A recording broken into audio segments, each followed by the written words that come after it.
Our first stop takes us to Senegal, a country often celebrated for its vibrant culture, warm people, and some of the most delicious food in West Africa. But beneath the sweet aroma of thieboudienne and the rhythmic chants of traditional wrestling arenas, something much less savory is brewing, something that has the political elite breaking out in a cold sweat. Imagine a land long considered one of Africa's most stable democracies, where the colors of democracy fly proudly and its people engage in passionate discourse about politics, football and food. Senegal is home to a proud culinary legacy, where the origins of jollof rice trace back not to Nigeria or Ghana, as many would argue, but to this West African gem. Here, they don't even call it jollof.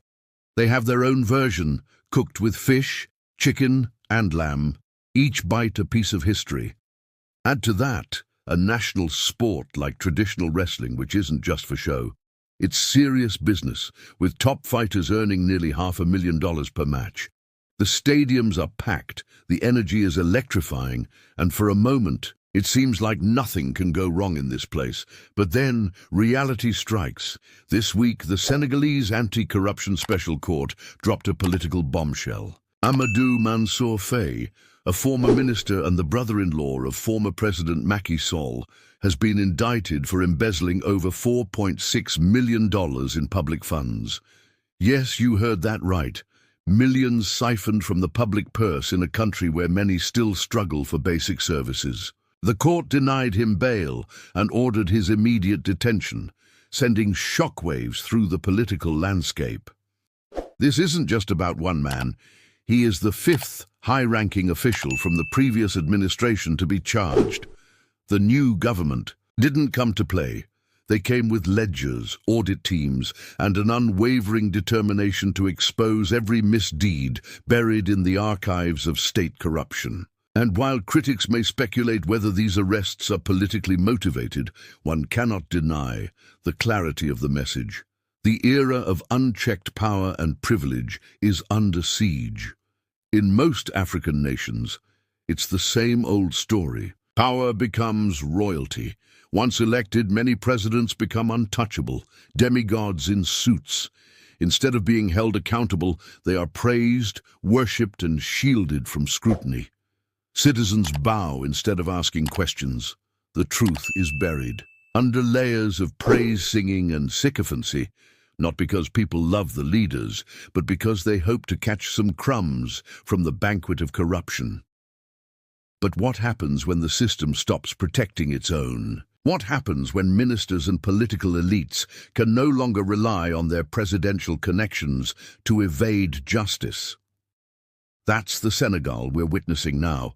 Even during the COVID-19 crisis, when the world was scrambling for solutions, some Senegalese officials saw an opportunity to loot. One of the newly arrested ministers, Moustapha Diop, reportedly pocketed $4 million from the COVID-19 relief fund, money that was meant to help the sick and dying. Let that sink in. While ordinary citizens were locked in their homes, fearful for their lives, others were busy wiring public funds into private accounts. In many countries, especially across Africa, politicians have turned suffering into a profit machine. The more COVID cases they recorded, the more money they got from international donors. Some even pressured medical professionals to label deaths as COVID-related to unlock funding. In Cameroon and Gabon, reports emerged that doctors were paid up to $900 for every death registered as COVID. So if someone passed away from malaria or a chronic illness, their death certificate was tweaked for cash. That's how low some sank. But not every African nation is turning a blind eye. Not anymore. Let's now turn our eyes to Burkina Faso, a country rewriting the rules of governance. Under the leadership of Captain Ibrahim Traoré, things are happening that were once thought impossible on this continent. This is a man who shook the status quo from the moment he stepped into office. While other leaders demand luxury, Traoré rejected the presidential salary altogether, choosing instead to live on his military captain's wage. He said plainly, "I don't need your money. I'm here to serve." And he doesn't just talk, he walks the walk. Recently, he delivered a massive consignment of equipment to the Volunteers for the Defense of the Homeland, VDPs, not just speeches, but tangible support.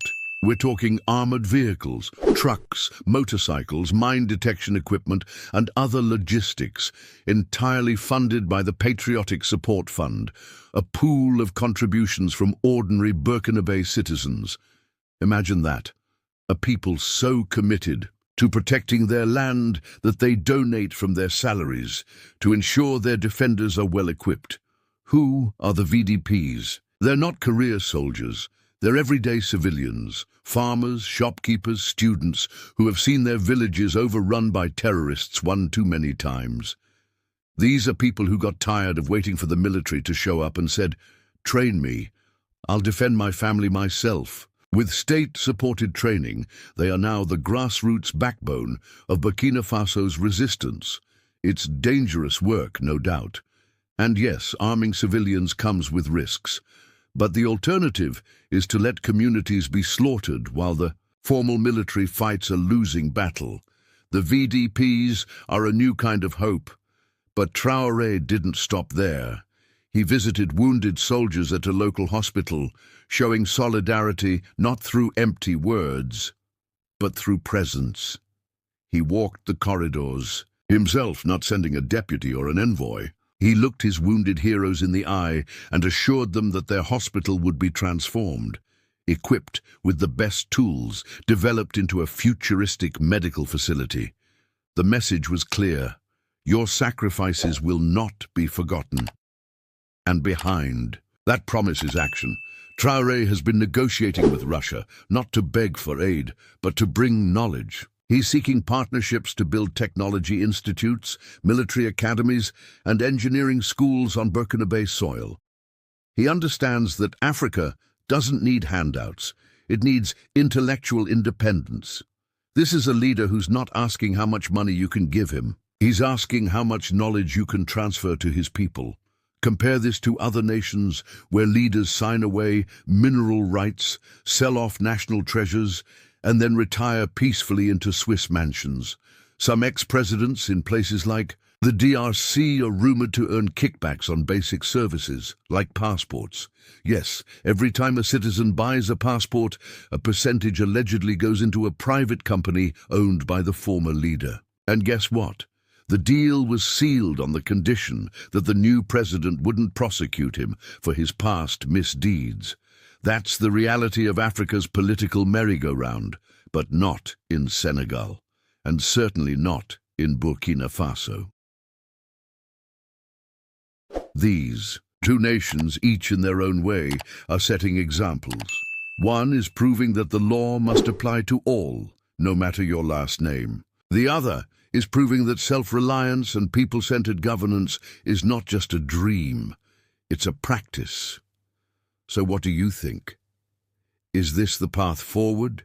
Should more African leaders be forced to face the consequences of their corruption? Or is this just political theater, revenge dressed as justice? And what about Captain Traoré? Do his actions reflect genuine patriotism or political strategy? Either way, results are showing. Roads are being built, hospitals are being updated, communities are being defended, not by foreign troops, but by their own sons and daughters. Africa doesn't lack potential. It lacks accountability.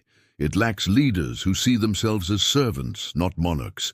The day that changes completely is the day Africa will stop running to the IMF, stop drowning in debt, and stop exporting its brightest minds to Europe and America.